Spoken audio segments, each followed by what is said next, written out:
What's up guys, my name is Ace, and yesterday Tony Flame, who's one of the guys in charge of multiplayer for Black Ops 4, at least for the gameplay balancing within multiplayer, tweeted this. He said, if you could make one weapon balance change to Black Ops 4, what would it be? And this got me thinking about what exactly I would change with multiplayer, and of course, just changing one single weapon, if I was just to pick one gun and explain what that change would be, that wouldn't really have much of an effect. But it did get me thinking, and it did spur the idea for this video today. So today, I want to make sort of a response to Tony Flame, and I hope this does reach the Treyarch team, and what I want to do is I'm going to go through point by point with every one of the guns that I feel could use an adjustment in multiplayer, and then I also decided towards the end of the video I wanted to tack on what I would change with some of these specialists, as well as a couple other aspects of multiplayer, to just improve the overall gameplay experience within multiplayer. Now of course, I don't have the same sort of global data that Treyarch has access to with every one of the weapons, like how well they're performing or what their usage statistics are like, but I do consider myself to be very knowledgeable with the statistics of these weapons and the balancing of these weapons, because it is essentially my job to break these down and make videos on all of the detailed stats of these weapons to share with you guys. So I do feel like I'm qualified enough to talk about this. Also, I did want to keep my suggestions here reasonable. I see a lot of things thrown around the community like, remove this gun, take it out of multiplayer, or nerf this thing into the ground. I'm more so of the mindset of making small incremental changes without completely throwing any sort of balance that currently exists out the window. So let's start going through the list of weapons here, and we're just going to kick it off with the assault rifle category. Honestly, I think the assault rifle category is generally in a pretty good place, but there are a couple changes that I think would be beneficial to the game overall. First up, the ICR. If you guys remember at launch, the ICR gained a huge benefit with headshots without using any sort of high caliber attachment. All it took was one single headshot, mixed in with your body shots, and you could reduce your time to kill pretty considerably. Now a couple months back with the ICR, they nerfed its damage from 37 down to 34, and this means headshots no longer count with the ICR. When you look at the statistics of the ICR, it has the slowest time to kill in the assault rifle category, and the only real trade-off for that is it's a pretty accurate gun, especially when you put grip 1 and grip 2, then it's a very accurate gun. But it kind of lost its place in the game, I feel, because the recoil is really easy to control with the other assault rifles anyway, so the ones that kill faster, I've got no problem controlling the recoil on those, so why would I sacrifice time to kill for a gun that's more accurate when accuracy is not a problem for me in the first place?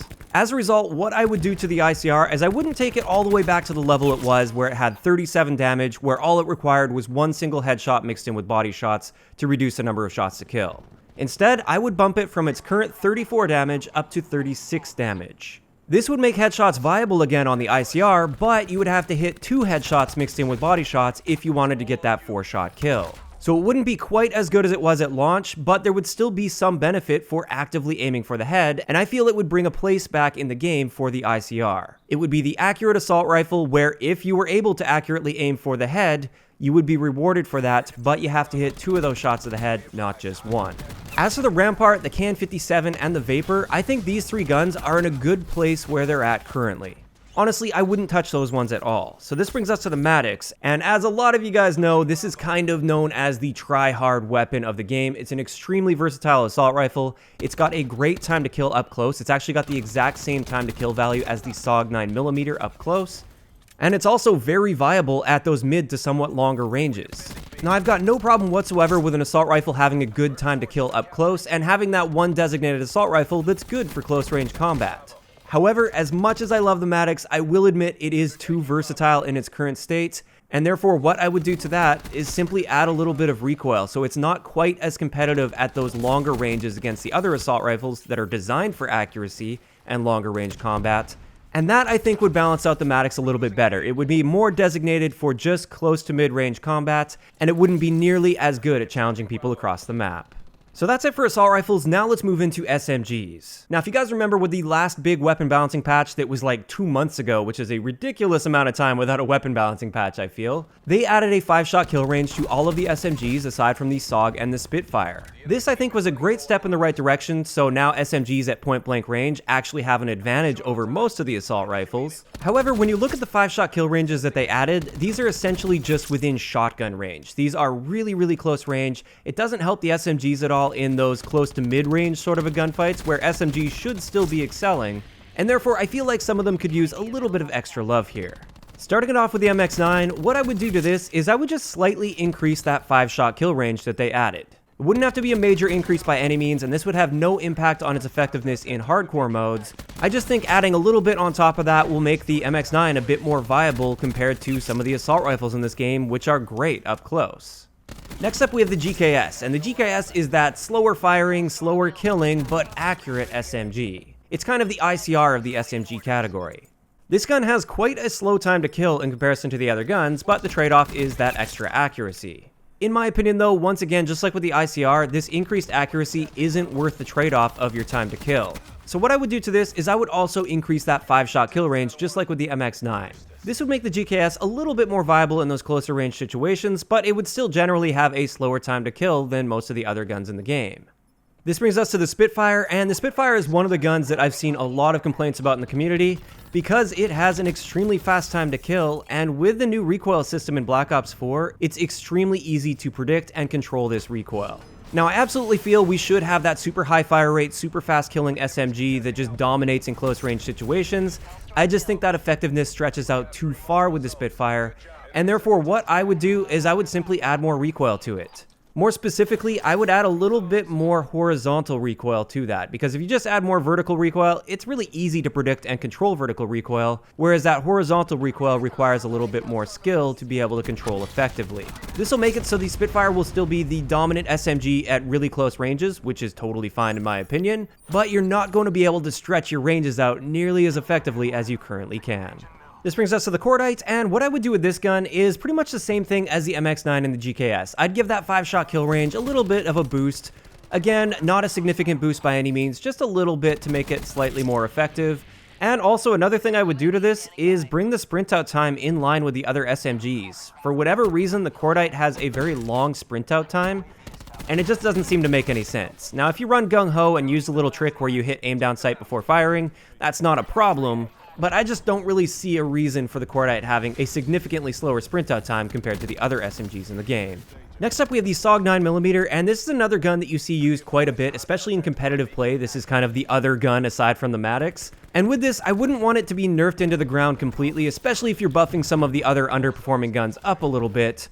All I would do with the SOG 9mm is bring its aim down sight time in line with the other SMGs. For whatever reason, this gun will aim down sight faster than all of the other SMGs, and you also have the ability to use quick draw, which I think is a little bit overkill when you consider it's also an extremely fast killing gun and it's very powerful in other ways compared to the other SMGs. So I would bring that base aim down sight time in line with the other SMGs, still have the ability to use quick draw so you can reduce your aim down sight time if you'd like, but I feel that would bring the SOG 9mm a little bit more in line with the other guns in the game.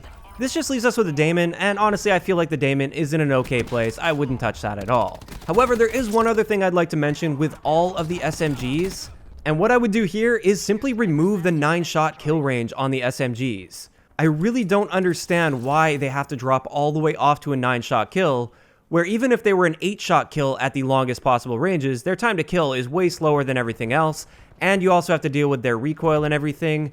I just feel the 9-shot kill drop-off is completely overkill and unnecessary, so I would just remove that 9-shot kill range completely from SMGs, so you're not just throwing pebbles at people when you're trying to shoot them at long range. Of course, the SMGs would still be at a severe disadvantage at these ranges compared to assault rifles and LMGs, but if these assault rifles and LMGs can be quite good up close like they are, why can't the SMGs have somewhat of a fighting chance with good recoil control at the longer ranges?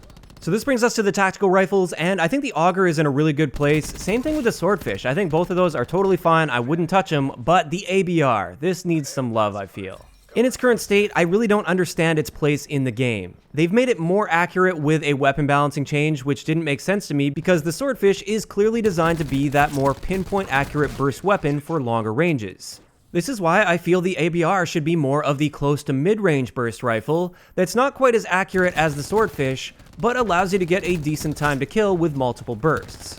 So what I would do to the ABR is I would reduce the burst delay a little bit, but in doing so I would also slightly increase the recoil within each burst. This would make it so the ABR is a lot more viable at getting those 2 burst kills at close to mid-range, But then to keep it balanced and avoid it being way better than the Swordfish at longer ranges, I think you would have to increase that recoil just a little bit. This brings us to LMGs, and the only LMG I would change is the Titan, and right now, the Titan I feel is just too versatile. I'm fine with the Titan being good at those mid to longer ranges for locking down lanes and everything like that. I just feel in its current state, it's also too good at challenging SMGs and assault rifles when they get really close to you.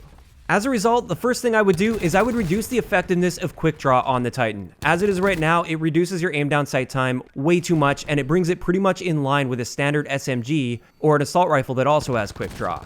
So instead of bringing it down to roughly 260 milliseconds with quick draw, I would bring that aim down sight time down to about 300 milliseconds with the quick draw attachment equipped. In addition to that, I would give it the aim down sight strafing penalty while firing your gun that the VKM gets. So if you guys aren't aware, if you're aiming down sight and you're strafing side to side with the VKM, it's fine, you will strafe at 40%, but the moment you start firing and you pull your trigger, it will pretty much lock your feet in place, so you won't be able to strafe nearly as fast. I think this would bring a little bit more balance to the Titan without completely destroying its effectiveness as an LMG. This brings us to the sniper rifle category, and I do want to be very clear, I'm only talking about the console build of the game when I'm talking about sniper rifle balance. I don't play PC, so I don't have any suggestions for PC, and it is completely different over there. But first up, let's start it off with the Outlaw. This is a difficult sniper rifle to balance. It's currently quite a weak sniper rifle in the console build of the game because it's just hit markers constantly. It has such a small one-hit kill area. But if you were to improve that one-hit kill area too much, then it would suddenly be better than all of the other sniper rifles. As a result, after really thinking about this and trying to find ways to buff the Outlaw without suddenly making it the best sniper rifle in the game, I feel the best way to balance this is give it a little bit of aim down sight aim assist. I know this is probably going to be a bit controversial. A lot of people don't like any aim assist whatsoever in sniper rifles, but when it comes to this sniper rifle, which is probably just going to give you a hit marker anyway, even with aim assist, I feel like aim assist is probably the best solution. Even with a little bit of aim assist on the Outlaw, I think the Paladin and the Koshka would be clearly better sniper rifles, but it would make it a little bit less painful to be using the Outlaw if you got a little bit of that sticky aim to help you out. As for the Paladin and the Koshka, I think these are just fine in their current state on the console build of the game, but the SDM, this is another sniper rifle that I feel doesn't really have much of a place in the game, simply because the Auger exists, and the Auger with double high caliber is better in almost every way compared to the SDM. Like, there's almost no reason to use an SDM because the Auger with double high caliber exists. So to give the SDM a little bit of a place in the game, the first thing I would do is I would reduce its aim down sight time. For whatever reason, it's tied as the slowest aiming sniper rifle in the game with the Paladin, when it's always going to be a two-shot kill unless you have high caliber and hit a headshot. This didn't really make much sense to me, so I would reduce that all the way down to about 350 milliseconds. And again, just like with the Outlaw, I would consider giving it a slight amount of aim assist. If you did this, I still think the Auger with double high caliber would be a superior gun, but it wouldn't be quite as painful to use the SDM, and it might actually gain a little bit of a place in the game. So finally, this just leaves us with the pistols because honestly, I don't have enough experience with these shotguns and the stats of the shotguns, like the individual pellet damage, to give valuable feedback. But for the pistols, the only pistol I would change in this game is the RK7. I think this gun definitely needs some love in both core as well as hardcore.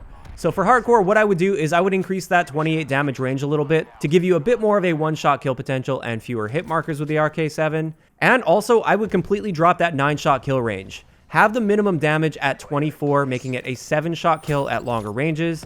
I think that would be totally fair and balanced. I don't see any issues whatsoever with the RK7 being a 7-shot kill across the map, because you're not going to accurately hit all of your shots within a burst at that range anyways. I think that would be a good place to start with the RK7. That would make it more viable in hardcore, more viable in core, and you actually might see some people using that a bit more often. So that's what I would do to the weapon balance in multiplayer based on its current state. The video is getting pretty long, but I did want to include a few other things that I would love to see to improve the overall gameplay experience for multiplayer. First up, I love this suggestion. One of the big issues right now is nobody uses anything but special issue equipment, or almost nobody does. The reason for this is special issue equipment is free on your class, whereas if you want to use a frag grenade or a concussion, you have to spend a class point. I feel the solution to this is quite simple. Make it so gear will be your free item on your class, and then make any piece of equipment, including special issue equipment, cost one single class point. I think this particular setup makes way more sense. You would actually see a bit more variety in equipment usage. Next up, getting into some of these specific specialist adjustments. For the Seeker Mine, this is the big one for me. What I would do with this is increase the charge time so you don't earn it as often as some of the other ones, because it basically is a free kill in its current state. And I would also speed up the animation that occurs when you successfully counter the Seeker Mine. So if you're using Tac Mask, or if you hit square on PS4 at the right time to pull those leads out of your chest, speed up that animation, because most of the time in its current state, even if you successfully counter it, by the time you get your hand back on your gun and you're ready to fire and get back in the fight, you're already dead. Also for profit, with the Tempest, I would increase the charge time of this, and I would also reduce the active duration of the Tempest. I'm sure a lot of you guys that play this game a lot know just how frustrating it is to be killed by the exact same Tempest 2 or 3 times before it runs out. Force that enemy player to get those shots off a little bit faster and be a bit more aggressive with that. I think that would be a nice little balancing touch to the Tempest. A couple other pieces of specialist equipment that I feel could use a longer charge time to better represent their power compared to the other ones in the game would be the Cluster Grenade as well as a 9-bang. I would make these charge a little bit slower so you see fewer of them throughout a match. As for Torque's Barricade, I would increase the amount of time it takes to charge up one of these barricades so you don't get quite as many in a match. It doesn't have to be as slow as some of the other specialist abilities, just a little bit slower than it currently is. For the trophy system, I would give this a little bit of a buff and make it so you can deploy them a little bit faster than you currently can, because as it is right now, that animation takes way too long, I feel, for a piece of equipment that really isn't used all that often anyways. And finally for specialists, and this is a really big one, I would revert the previous nerf to 0. That nerf made it so people can now call in their specialist abilities even while they're already hacked. I would revert that. I think that's totally fine, she can do that. But instead, I would nerf her ability to hack and take control of the drone squad as well as the attack chopper. Ever since 0 was added, these 2 streaks have become completely useless, and I have no incentive to ever use them because chances are fairly high that if I'm calling this streak in beyond the halfway point of a match, they're just going to belong to the enemy team and end up killing me and ending my streak. Why would I have any incentive to ever use those streaks? Just get rid of that ability, make it so she can destroy those streaks, just like all of the other higher end streaks in the game. Now finally, there's one last thing I wanted to mention that I would love to see change for multiplayer, and this is the Ghost perk. In its current state, the Ghost perk is by far the worst Ghost perk we have ever seen in a Call of Duty game, and while I do like this style of Ghost perk where it only works when you're on the move, I think the limits of that are far too strict. In its current state, you have to be sprinting for it to activate, and I think the movement threshold should instead be anything 95% or above. This means if you're walking at full speed without aiming down sight, your Ghost perk will still be active. But if you stop, then the Ghost perk will deactivate, and therefore people that are sitting in corners won't be able to stay off the radar, which I think is a good thing. I also feel that the Ghost perk should be a reliable counter to the Fog of War mechanic, as well as the Sensor Dart. Even if it's just a soft counter, where maybe they get a very faint dot compared to a big bright red dot if they appear within Fog of War or the Sensor Dart, I think that would be totally fine. But as it is right now, the Ghost perk is completely useless unless you're running around knifing, and I think that should change. And with that, that's going to wrap it up for today's video. I know it was a long one. Thank you guys so much for sticking around to the end. Of course, I'd like to know in the comment section below, what do you guys think of some of these changes? Are there any you agree with, disagree with? Are there some additional changes you'd like to see that are reasonable and realistic? Let me know what you guys are thinking down below. Also, I would appreciate if you guys wanted to share this video around a little bit, especially to some of the guys at Treyarch. Hopefully we can get some of their eyes on this, and maybe we'll see some great changes come into multiplayer, because we are definitely overdue for some. If you enjoyed the video, a like rating is always appreciated, and don't forget to subscribe for more if you haven't already. I'll talk to you guys next time.